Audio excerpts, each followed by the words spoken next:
दोस्तों, कर्म किस्मत बदलता है या फिर हमारा भाग्य? बहुत लोगों के इस पर अलग अलग विचार हैं।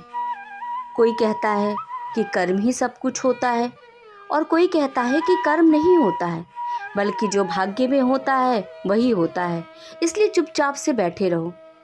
कर्म और भाग्य, इस पर हमेशा झगड़े होते रहते हैं। कोई कहता है कि कर्म बड़ा है तो कोई कहता है भाग्य बड़ा है। कर्म को मानने वाला इंसान कर्म पे विश्वास करता है और भाग्य को मानने वाला इंसान भाग्य के भरोसे बैठा रहता है। दोस्तों, आज हम एक कहानी के माध्यम से इसे समझेंगे कि कर्म किस्मत बदलता है या फिर भाग्य। तो कहानी ये है दोस्तों कि किसी एक गांव में एक निकम्मा आदमी रहता था। उसकी पत्नी उससे बहुत परेशान रहती थी। वो काम पर जाना ही नहीं चाहता था, बल्कि भाग्य के भरोसे घर पर बैठा रहता था। जब भी उसकी पत्नी उससे कहती कि कुछ कमाने जाओ, तो कहता कि हमारा भाग्य ही खराब है। मैं जब भी बाहर कमाने निकलता हूँ तो मुझे कुछ भी नहीं मिलता है। एक दिन उसकी पत्नी को बहुत गुस्सा आया। उसने कहा कि अगर आज कमाने नहीं गए तो फिर घर में तुम्हें कभी आने नहीं दूंगी, और गुस्से से उसने अपने पति को घर से बाहर कर दिया। अब चूंकि उस निकम्मे आदमी के पास और कोई चारा नहीं था, तो पत्नी के गुस्से की वजह से वो निकल पड़ा। लेकिन उसे पता था कि उसका भाग्य बहुत खराब है, उसे कुछ भी नहीं मिलेगा। और ठीक वैसा ही हुआ। पूरे दिन भटकने के बाद भी उसे कुछ भी हाथ ना लगा। शाम को वो बहुत उदास हो गया। सोचने लगा कि आज फिर पत्नी घर के अंदर घुसने नहीं देगी और बहुत नाराज होगी। इसलिए वो चुपचाप कुछ देर बैठा रहा। कुछ देर बाद उसकी नज़र एक मरे हुए सांप पर पड़ी।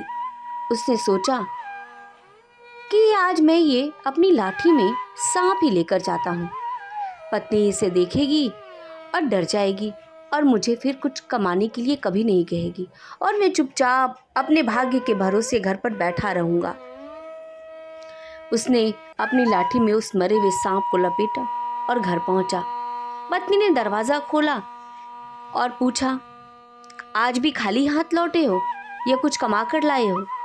उसने कहा, आज मैं खाली हाथ नहीं लौटा हूँ, बल्कि आज मैं कुछ न कुछ तो ले कर ही आया हूँ।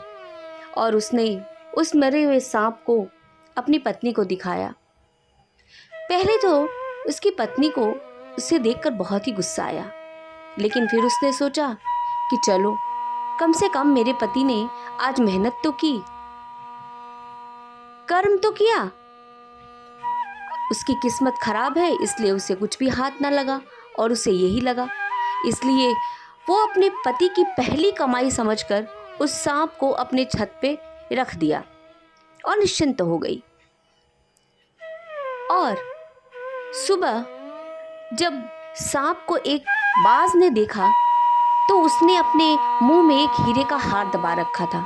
उस सांप को देखकर उसने उस हार को वहीं छत पर फेंक दिया और उस मरे हुए सांप को उठाकर उड़ गया। यह देखकर उसकी पत्नी बहुत खुश हो गई। उसे लगा, वाह, आज तो उसे हीरे का हार मिल गया, यानी पति ने कर्म किया, उसका फल मिल गया। देखा दोस्तों, उसका पति किस्मत के भरोसे बैठा था और सोचता था कि मैं कमाने नहीं जाऊं, जब मेरे भाग्य में जो होगा वो मिल जाएगा। लेकिन ऐसा नहीं हुआ। उसने कर्म किया तो उस कर्म का फल उसे जरूर मिला। इसीलिए ये मानते हैं कि जो भाग्य में होगा वही में होगा। लेकिन भाग्य भी हमारा तभी साथ देता है जब हम कर्म करते हैं। जब तक हम कर्म नहीं करेंगे तो जो हमारे भाग्य में होगा वो हमें नहीं मिलेगा। कहा भी जाता है कि कर्म का फल एक न एक दिन तो हमें ज़रूर मिलता है। इसीलिए दोस्तों, कभी भी हमें सिर्फ और सिर्फ भाग्य के भरोसे नहीं बैठना चाहिए, बल्कि हमें कर्म करते रहना चाहिए, क्योंकि वही कर्म हमारा तब साथ देता है जब हमारा भाग्य खुलता है।